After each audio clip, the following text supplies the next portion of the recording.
start. We are born again.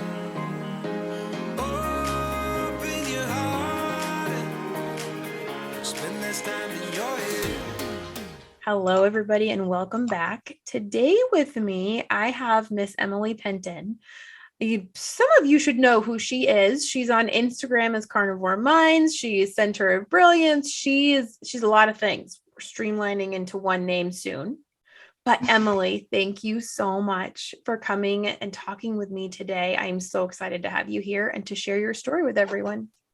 It's my privilege and honor, and you have quickly become one of my best friends. And so it just made sense for us to record a video, an interview together. And we put it off for so long. Yeah. I'm not even sure why. Honestly, no, that's not true. I think everything happens in the time that it should happen for a reason. So if you guys are watching this, it's because it was meant to happen now. And you are going to get some amazing inspiration and eye-opening, oh my gosh, mind-blowing information in the next, I don't even know how long it's going to be. We're going to call it 45 minutes. We'll see. Sounds good. Okay, so can you do me a favor? For anyone who doesn't know, would you please start at the beginning and share your story about where you've come from, and then we're going to talk about where you are now. Okay. Yes. So I started this journey because I had debilitating mental illness. I was diagnosed with bipolar disorder about 10 years ago, but I can look back and see the symptoms my whole life pretty much. And it was 2018, the fall of 2018, it turned into rapid cycling. So bipolar disorder, you have cycles of mania and then cycles of depression. And usually you get kind of a break in between those cycles, or you have it for a while. Like you'll have, mania for a few months and then depression for a few months or years. Some people have them for years. And then mine went into rapid cycling where I wouldn't know who I was from one day to the next. And that was really a problem for me with my job because I was a child therapist and I would have an entire caseload scheduled that day and I would have to reschedule it because I couldn't get out of bed. My depression was debilitating. I literally couldn't even make the choice to get out of bed. And I had to move in with my mother at the age of 40. And that was just so debilitating, just because it's just, you're 40 years old, you've got your master's in clinical counseling, you've been, paying all your own bills. And now I have to move in with my mom. So that was really hard for me. And then I have a brother who reached out to me and he told me about Carnivore. And it was just so kind that he recognized my mental illness and he offered a solution. So I listened. And so I want to tell you that to encourage you that sometimes just acknowledging someone else's illness and offering a solution can be all that needs to be done. Because that's literally all my brother did was he sent me Amber O'Hearn's first chapter of her audiobook. And I laid there in the bathtub and listened to it. And something came over me. It was a knowing. It wasn't logical. It wasn't scientific. It was a knowing. I knew that I had to try this, that if this worked for her, because Amber O'Hearn resolved her bipolar disorder 10 plus years ago, and she's been eating only meat and fat ever since, and she's kept her bipolar symptoms in remission. And so I was like, if this happened for her, this can happen for me. And so February 24th of 2019, overnight, I started eating only animal meat and animal fat, specifically 50% animal meat and 50% animal fat. Like when I would look at my plate, it had a pile of meat and a pile of fat. And I don't know why I came to that. I do. It was the Lord. But my brother was the one who said, just eat 50%, 50%. And so I just did it.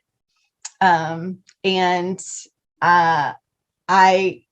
it was tough. It was really tough. I went through the transition, but I had already felt really horrible. So it was just a new pile of horrible.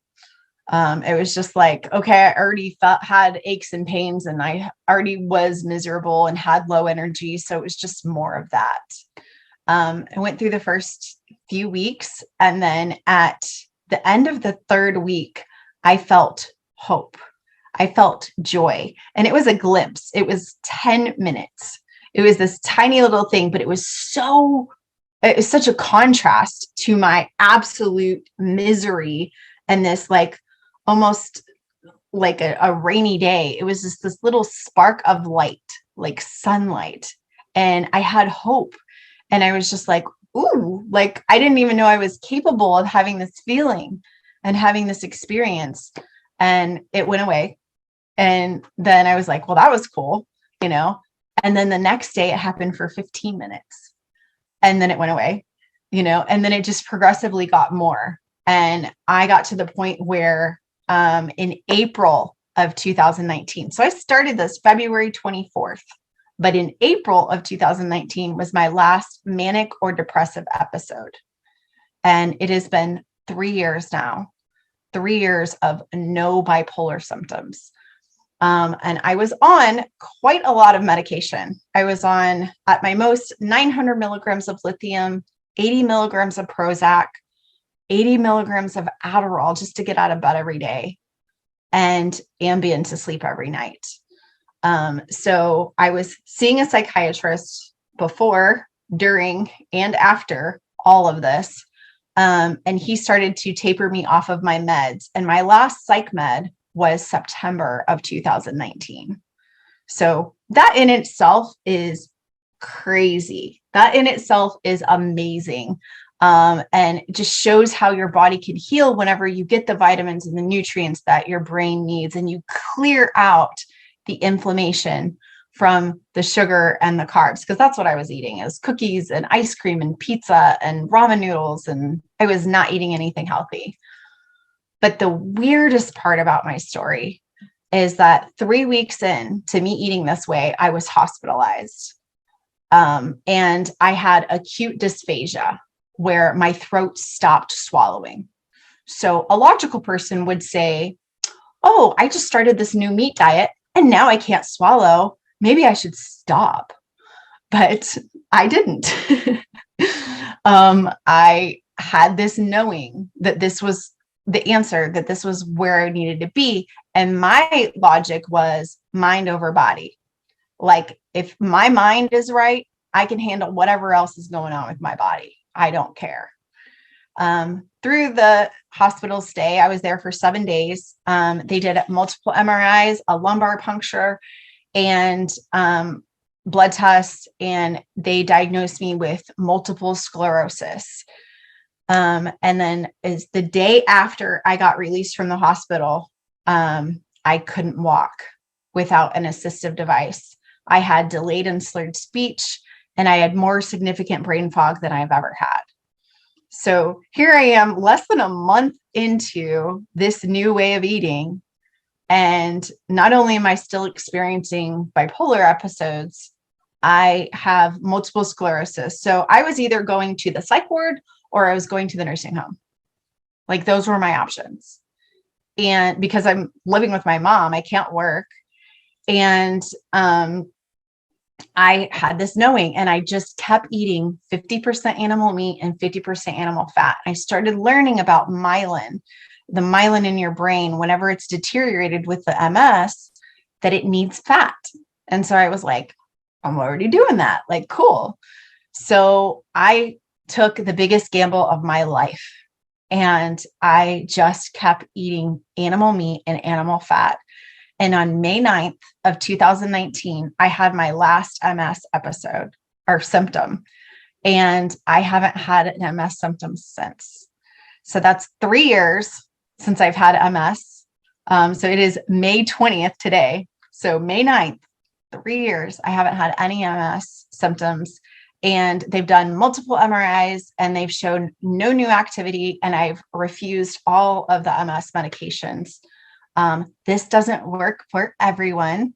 Everyone is different. Everybody's on a different journey, but this is my story. This was my experience. And I happen to have lost 100 pounds.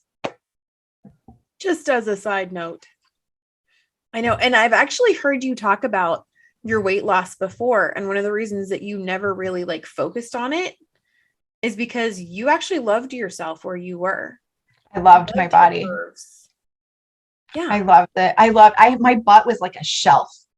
It was so big. I loved my butt, and I had like triple D boobs. Like I loved it. I have since really learned to love this body, and be so happy with being healthy, because I didn't realize how sick I was. I was just chock full of inflammation. Yeah. I love hearing you talk about that. I'm like, there's so many people that are like, oh yeah. And I lost weight. Well, it's like me. That's usually what I start with is I've lost 120 pounds. Oh, and I got off all of my medications and XYZ. And I'm like, I'm ready to flip it, because I think it's time to start focusing on the mental health aspect of things. And if you can get your brain in the right place, so many of the other things follow along naturally. And right now we're chasing the number on the scale. Yeah. And it lies. It lies so much. I tell everybody, I'm like, measure and take pictures. Do not look at that scale. It will tell you lies. Yeah. You're going to go up in weight, because guess what? You're building new bone. You're making new blood. You're reinforcing your organs with muscle, not with fat. Muscle weighs more than fat. So I'm constantly doing the same thing. I'm like, just get off the scale. Don't worry about the scale. Pay attention in other ways. Now, that's not to say that carnivore is going to work perfectly for everybody all the time. And there's so many people who now are coming to me and they're like, I tried it and it didn't work. What am I doing wrong? What's wrong with me? So do you think that if you have bipolar or if you have MS, do you have to be a super strict all-in carnivore all the time in order to be able to receive healing from that? That's impossible for me to answer, because I really don't know. I just happen to have not cheated. My very first day, I had a tablespoon of honey, and I reported back to my brother, and I told him, and he was like, why did you do that? And I was like, I don't know. And he was like, just don't. And I was just like, okay. And Amy, I didn't have a coach. I didn't, I don't understand how I did this. And it would be arrogant of me to say that I just have really good willpower, or I really feel like it was the Lord, that he just blessed my efforts and just went, okay, I'm going to get her through today. I'm going to get her through tomorrow. And it was just this knowing inside of me that I knew that I was supposed to eat animal meat and animal fat. And so for me to tell somebody else, oh, but if you eat blueberries with this, it's not going to work. I don't know. I just didn't try that. I just tried animal meat and animal fat. Yes. And I know of people who have bipolar who have completely gotten off all their medications with keto alone. Yeah. So I'm going to get a shirt that says it depends. It does. We really need to get shirts, because it does depend. Yeah. Everyone is so different. And you said something that reminded me. Have you ever heard of the book Boundaries? Yes. So we're going through that right now with in our small group. And you said that I can't claim that it was just my awesome willpower. And they talk about willpower in the book, and the fact that we as feeble humans are unable to rely on our own willpower. So if you are struggling and you are failing, fail means first attempt in learning. So when I say Yes. fail, I'm not saying it's a bad thing. If you are failing, I love you. It's because you don't have the right tools to proceed from where you are. There are those of us who can do it on our own. And there are those who can't do it on their own. And that does not mean that they are lacking or that there's something wrong with them or they don't have as much willpower. There's so many more things to that. So the people that you work with, because I know you work with a lot of people, if anyone wants to work with Emily, you can reach out to her to work with her. How many of these people are really, really struggling and they just need the mental aspect? And how many of these people are really struggling and they need like the physical, the food, the everything? Absolutely. It goes hand in hand. It absolutely goes hand in hand. Anybody who comes to me usually is in a really bad place. People don't come to me that are like, I want to lose 5 pounds, or I did this for 6 months and I just need a little bit of help to tweak it. You go to another coach. That is not what I do. I literally hold people's hand who have tried this and they are suffering. Like they cannot get through 24 hours. They cannot get through 48 hours. Like I literally hold their hand through this process. And one of the things that we focus on is the mindset, is to recognize and realize the success along the way. Because if you set this goal and you're all the way up here and you're like, oh, I just failed. Oh, I just failed. Oh, I just failed. Oh, I just failed. Then you're operating in failure. You have to lower the bar. You have to let your body know that you guys are on the same team and that you are progressing and that you are winning at every day, basically, and that you're operating in success. And so all I really have to do is change their mindset, and to let them know how freaking amazing it is that they're even looking at this. This is crazy.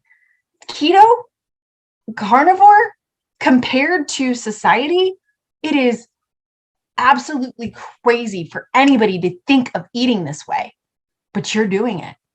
You're here and you're thinking about it. You're considering cutting out sugar and carbs when the whole freaking world is in a zombie-like state, completely addicted to it, but you're going, hey, I think I need to go this direction. So the fact that you're even here on step 1 is miraculous, is amazing. Like you won, you're here. Yeah.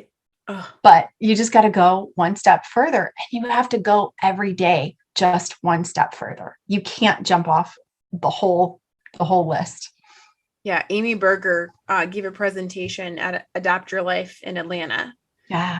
And she talks about this ladder, the thought ladder, that you're down here on the floor level and you want to get to the top of this building. We are not Superman. We do not go from here to here.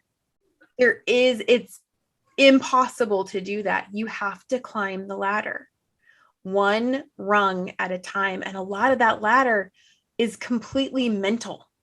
Yes. And sometimes you get up one step and you got to hang out there for a while. Yeah. Until you receive the appropriate amount of healing or the right education, the right knowledge for you to take the next step. You may not even be able to see the next rung, which is why I'm always encouraging people to try to learn more and try to listen, but don't try to implement everything all at once. One ladder. Let's work on one ladder. And if your ladder only goes 2 steps up and then we have to go back down the ladder and go up a different ladder, then we can do that too. And to love yourself along the way.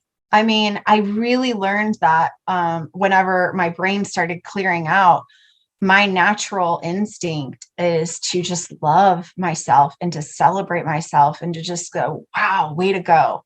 And I've noticed in a lot of my clients, it's not. Their natural instinct is to shame themselves and to operate in guilt and failure. And I'm like, whoa. You got to stop watching that reel. You got to stop watching that movie in your head. It's a lie. Look at what you did do. And then all I have to do is just point to it. And they're like, oh yeah, I did do that. Oh yeah, I am great. I am really good at this or really good at that. And so sometimes it just takes these conversations and it takes being seen.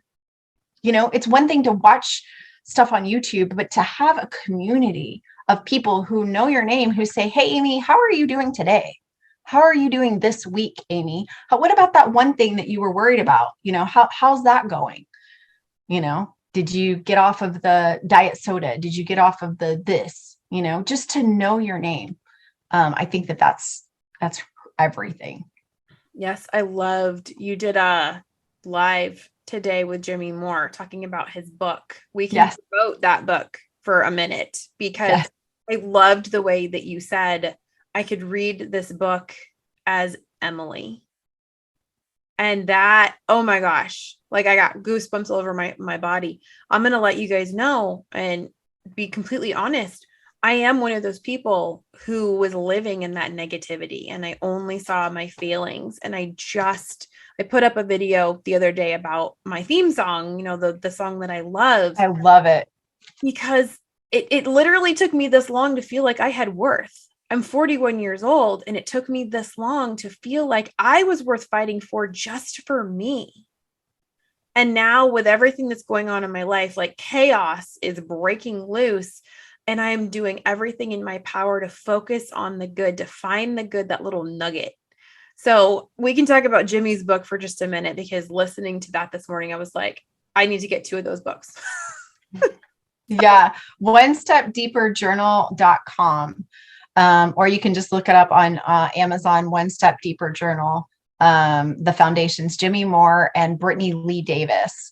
Phenomenal book. And I really, I think that there's so many people who aren't willing to go through the mindset stuff, to go to a therapist. That's scary to them, or they don't like the stigma of that, or they think that it's just a joke. They think that therapy doesn't work, which I would argue doesn't. If you're still eating Cheetos and Oreos, like you got too much inflammation in your brain. But if you're on this journey, you're listening to Amy, you're listening to me, then more than likely you're trying to at least clear out the Oreos and the Cheetos. And the mindset, I really think this book is a perfect start, because it takes you through 40 days. And it doesn't have to take 40 days exactly. You can do one and then contemplate on that for a couple of days and then, later do it.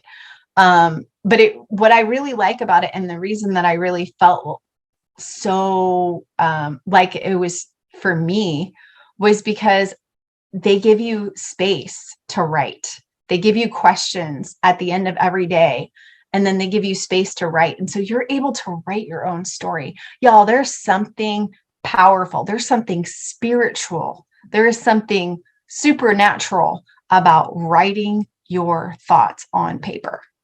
I don't understand it. I don't know why, but I do know that something happens in the physical realm whenever you write something on a piece of paper about your thoughts and you process this stuff and you get out of that mindset that I'm a failure, that I am a victim, that I am, useless. When you recognize you're worthy and you write on a piece of paper, I am worthy, it unlocks something. So yeah, I listened to it this morning and I was like in tears and I'm going, yep, this is the perfect day to talk to Emily. 100%. So that, oh my gosh, there's just so many things that we could talk about. But I'm going to totally flip it now. Go. I want to know, as someone who looks like you've lost all the weight, everything on the outside, look at those guns, people here. Seriously, everything in your life looks perfect. You've lost the weight. You've gotten off all of your medications. You know exactly how you're supposed to be eating. Do you ever struggle, or do you have it all figured out? I love that question. Yes, I struggle. I had a crisis happen, a tragedy happen in my family that I don't talk about publicly because it's not all my story. It happened in March of 2020 when the whole rest of the world was falling apart. My personal life, this tragedy was happening in my family, and I had to enter in. I couldn't just go status quo. I couldn't just, go through it. I had to get into a deep, deep place inside of me.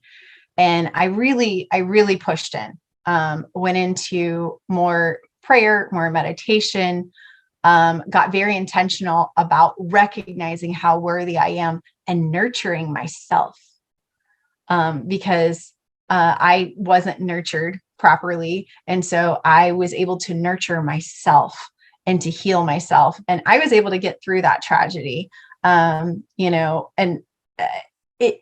a way, it was a horrible thing that happened. But now on this side of it, I know it had to happen because it made me who I am. And it is still strengthening me to make me who I am today, because I am not perfect. I am not healthy. I'm not well. Yes, I've lost 100 pounds and I've kept it off. Yes, I haven't had a bipolar symptom or an MS symptom. Yes, I'm not on medication, but there is still something very wrong with my body. I noticed about 3 months ago that I was so tired, and I was just like, that's weird. Maybe it's the aligning of the planets. Maybe it's, I don't know what it is, because I was eating the exact same meat from the exact same farmer, the exact same amounts. And I didn't change anything. I didn't change my sleep patterns. I didn't change anything. But something was wrong. And I knew that something was wrong with my hormones because I still haven't had a period. I got my IUD removed a year and a half ago, and I still haven't had a period. And so obviously something's wrong. So I went to my functional doctor and said, something's wrong. Let's do some tests. And we did this really expensive test called the Dutch Plus test, and found out a host of information.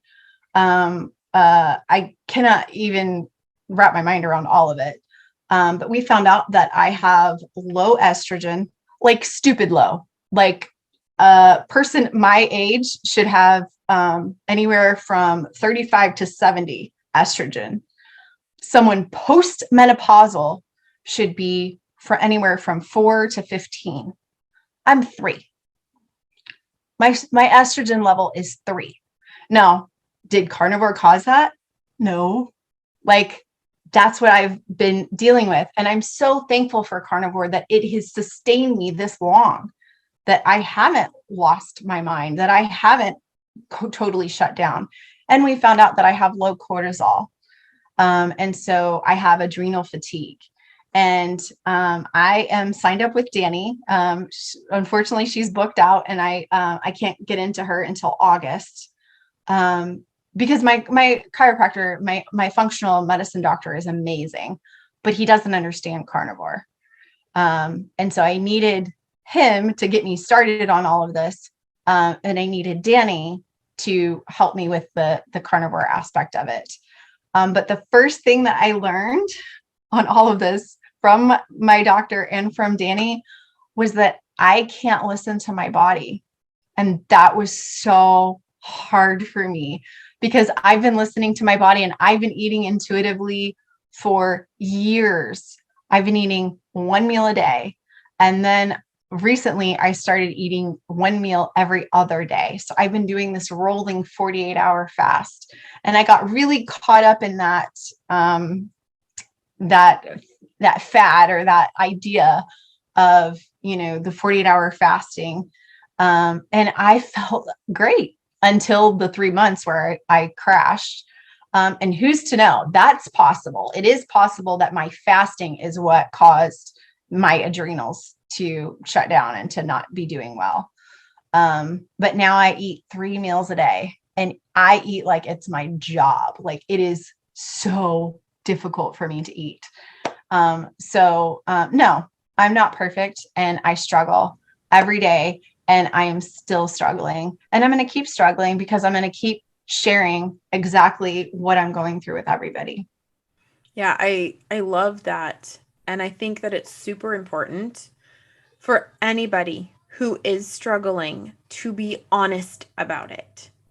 We never want to talk about our struggles. We only want to talk about our successes. And that's why up to this point, everyone assumes keto and or carnivore will fix everything, because these people are online and they're saying all I did was, and this happened.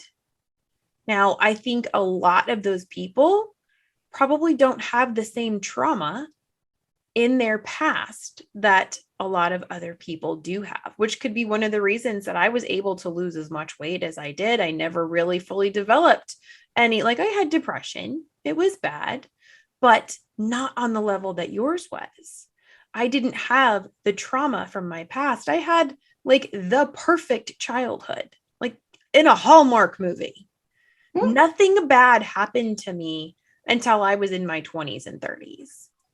So that's when my life finally started like becoming real, actual life. That's probably why it looks like, oh yeah, I'm good. And it was so easy for me, because honestly, it was easy for me in the beginning. It's not easy anymore. I'm the same as Em. I know something is wrong. I can't put my finger on it. I don't know exactly what it is. I'm working with Danny too, because I don't know who else to go to figure it out. And because of my one panel that I had drawn with Danny, which we're going to go over my lab work in a video for anybody who wants to see what that's going to look like. And I've never said anything about this to her before. And she's looking at my numbers and she goes, have you ever been tested for Lyme disease? Oh. And I was like, yes. And I looked at Richard and I was like, dang it. I knew, like when I got it, it's like it came up negative. And she goes, yeah, we're going to need to retest. Oh my gosh. Because some of my markers are super low. And she said like 99 point something % of the time, that is indicative of Lyme. And they're like, your estrogen is literally off the charts low. Mine is, it's still within range, but the bottom range was like 2.2 and mine's like 1 point something. On the Lyme stuff? On these two lymph markers. So she's like, we're going to have to retest. Y'all, that's not cheap. No. And I'm not made of money. So sometimes there comes a point in your journey where food is only going to take you so far. And that's one of my biggest beliefs, is that if food wasn't the only thing to harm you, it can't be the only thing to fix you. Ooh, that's good, Amy. And it's so hard to accept that, because we see these people and they went keto, they went carnivore, and all of their worries are gone and over and they're perfect. Maybe for them, the only thing that was missing was their food. Maybe their food was the only thing that harmed them.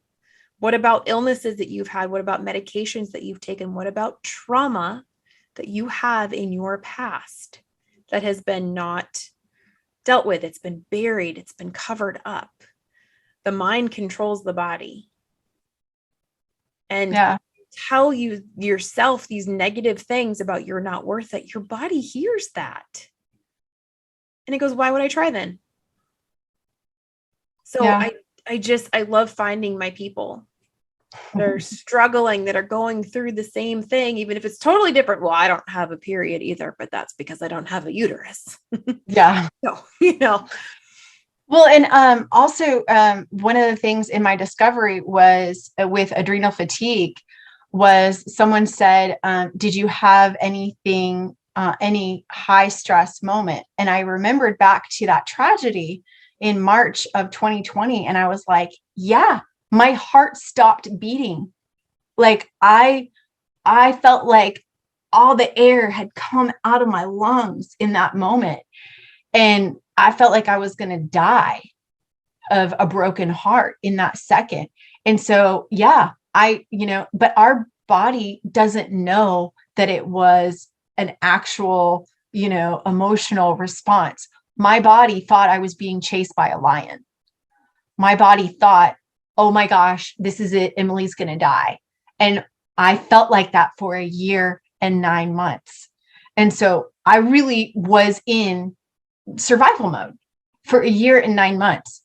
And then everything resolved. Everything was good. Everything is good now with that situation.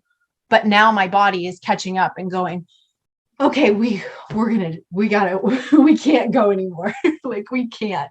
And so I think that also we look at the food, but you got to look at your stress level. You got to look at what is going on and what you're processing with your events in your life and your mindset. And ever since 2020, our stress level has gone up. No matter, like, a baseline stress level has gone up for everybody on the face of this planet.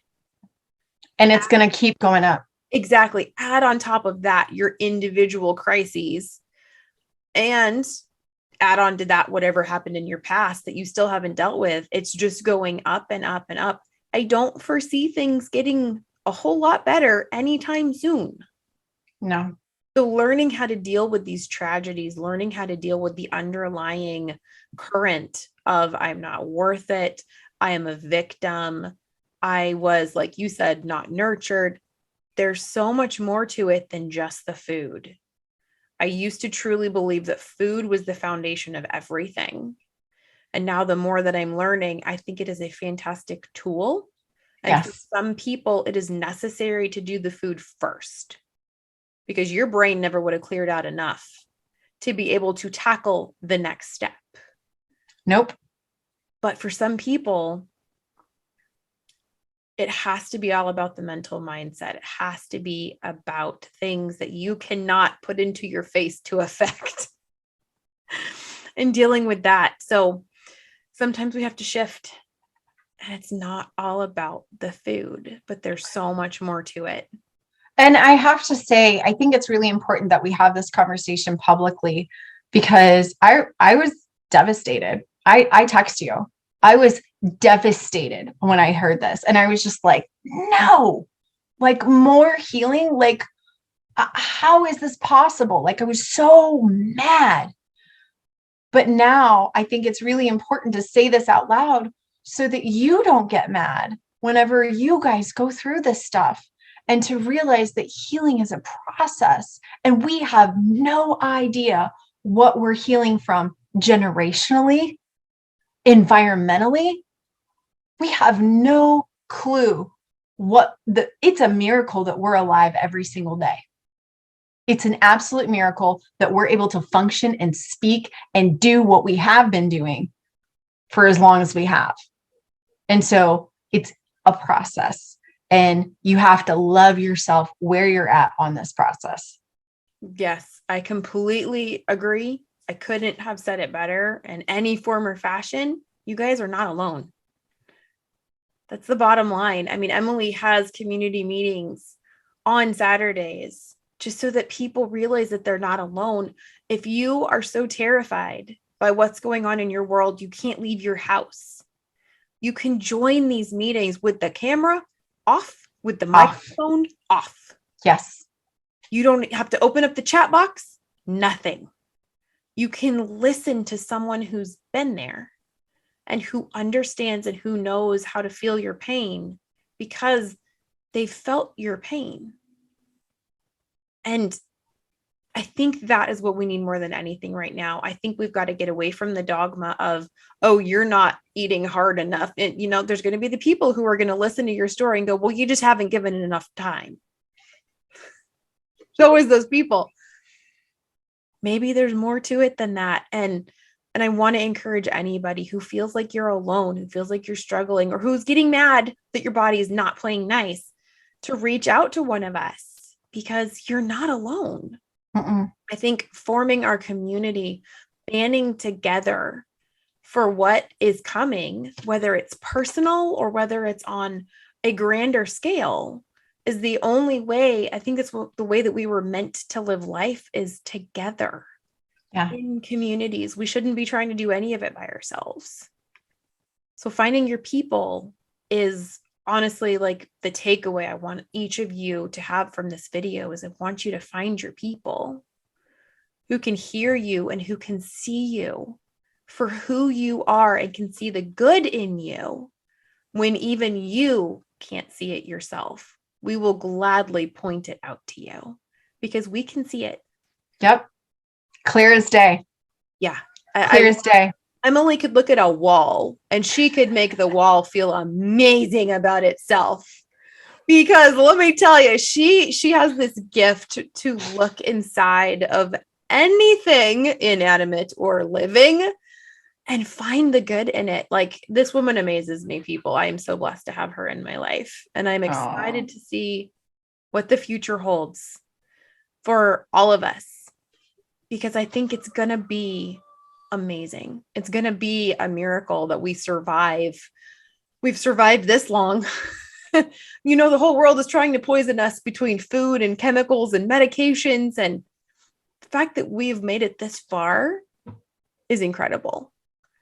So I want to encourage everybody to find your people. I want you to start encouraging other people and lifting them up, because when you give someone else words of affirmation, it does something to you on the inside. Oh yeah. I'll be totally honest with you. That is the only reason I do this work, is for selfish reasons, because I am fueled by it. I get on a call with a client and I'm walking into it and I'm just like, okay, you know, going through the motions and everything. I get into that moment. I fuel them. I show them their center of brilliance. And then all of a sudden I have all that feeling. Like, I really feed off of helping other people. Like, it makes me who I am. And that's what lights me up. Like, that's my passion, is to help other people. That's the whole reason I got my master's in clinical counseling, is to help people. And so whenever I get to operate in my zone and help people, it's worth it. Like, it's just amazing. I love it. I love it that you not only found where you belong, but that you thrive there as well. And we all get to benefit from it, even the well. Okay. So let's go ahead and wrap up. I want to ask if you have any closing words, if you want to let anyone know. We talked about your community. Where can people find you? Like, what are your closing statements for this amazing video? Thank you so much. You know, you can definitely find me on Instagram at Carnivore'S, on YouTube, Center of Brilliance. And I am starting a new Facebook group, and I'm scared about it, to be totally honest, totally scared about it, because it's out of my wheelhouse, totally out of my wheelhouse. If I could deny this, I would. If I could run from this, I would. If I could not do this, I would. But I don't really talk a lot about the fact that I'm a Christian, and that I have a very real and present and daily and every minute of the day relationship with God. The reason that I don't quote a bunch of scriptures and, you know, do that virtue signaling thing is because I was absolutely manipulated and abused by scripture as a child growing up, and by religion. And so I was made to believe that I was not worthy. And so that is the last thing I want anyone to hear whenever they go onto my page, is that they're not worthy. I don't want them to see, you know, some scripture and go, oh, my grandma said that to me and told me I wasn't good enough. So I'm not real out there with my Christianity. It does say on my Instagram, I am Jesus people. So I tell you, but I don't, you know, make it. But the Lord told me 3 weeks ago that I need to start a prayer group. And I laughed and I laughed and I laughed. And I was like, that's cute. You're funny. I must have like eaten something. I don't know. I eat the same thing every day, so I don't know what. Must have been gas, or I don't know. But then I couldn't deny it anymore. So tomorrow is my first meeting, my first prayer group meeting. And I want us to come together. I'm going to have a Facebook group called Food Freedom Prayer Group. And I want us to come together every Saturday at 4:00 on Central Standard Time. I'm going to record these videos just for the Facebook group.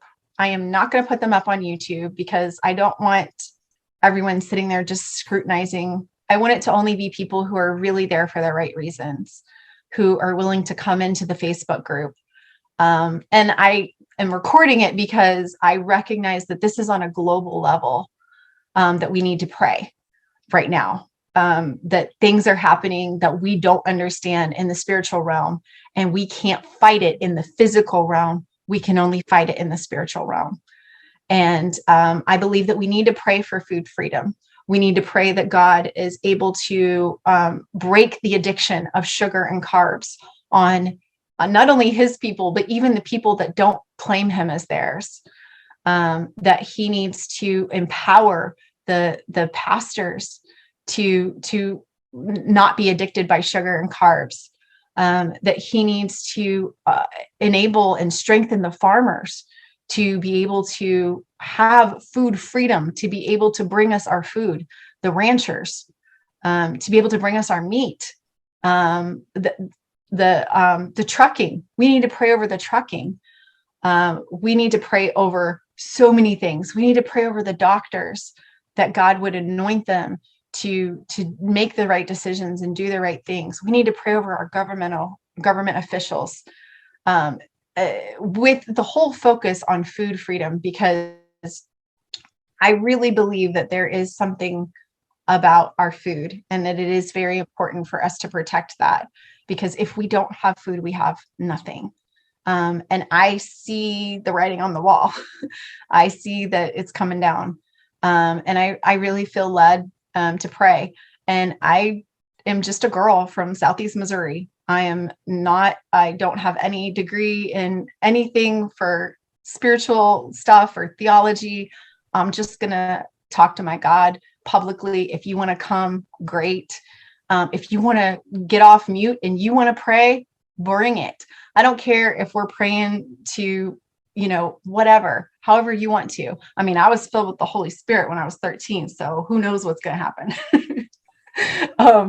But I want to welcome anybody who wants to come and to pray for food freedom for our world. Yeah, I will be there too.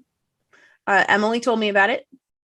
And I looked at her and I was like, yeah, you're supposed to do that. And she goes, no. And I said, yeah, you're supposed to do that, honey. And I was like, and I will be there too to support you, because things are crazy, y'all. Things are crazy. And you don't have to be a Christian. You don't have to buy into any of that. But you have to find a way to cope with what's going on. You have to find a way to have hope and to support one another in whatever way that is. So I'll be there. Emily will be there. It's going to be on Saturdays. We're recording this on the Friday prior to when you guys are going to see this. So the first meeting will have already happened. So we'll have a little bit better of an idea of what's going on. Yeah. Join the Facebook group. Look for the Facebook group, because I don't even know if I'll be able to have it every Saturday. But if I have it, it'll be on a Saturday at 4 p.m. Central. So look for the Facebook group, Food Freedom Prayer Group. And you can find me on Facebook, Emily Penton. Okay. Well, we're going to wrap it up right there. And thank you so much, guys, for hanging out with us. I hope that you made it all the way to the end so you could hear every little last wisdom nugget from both of us. And we will see you guys on the way. Bye, guys. Bye.